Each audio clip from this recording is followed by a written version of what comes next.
Od svinčnika do popolnega izdelka, 9 hitrih korakov do boljšega obdelovanja lesa. Začnite z označevanjem. Dvakrat merite, enkrat označite. Uporabite svinčnik za čiste in natančne črte. Uporabite kotnik za ravne pravokotne kote pri označevanju. Uporabite pisalo za tanke, zelo natančne oznake. Nato merjenje. Uporabite meter za osnovne dolžine. Uporabite kljunasto merilo za natančne notranje mere. Uporabite kotnik za preverjanje pravih kotov. Ponovite meritve za zagotovitev natančnosti. Uporabite nož za drobna obrezovanja in natančne reze.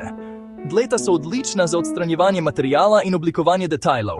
Vedno režite stran od telesa za varnost. Vzdržujte in ostrite rezila. Ročne žage za manjše, kontrolirane reze. Električne žage prihranijo čas pri večjih rezih. Penite les in začnite nežno. Pustite, da rezilo opravi delo. Označite sredino pred vrtanjem. Vrtajte naravnost. Držite vrtalnik stabilno. Začnite počasi, nato postopoma povečajte hitrost.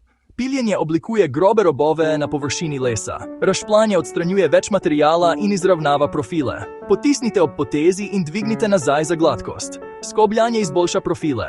Piljenje izpopolni profile s kratkimi in natančnimi potegi. Brušenje začnite z grobim brusnim papirjem. Preidite postopoma do finega zrnja za gladko površino. Brusite v smeri lesnih vlaken in odstranite prah med koraki.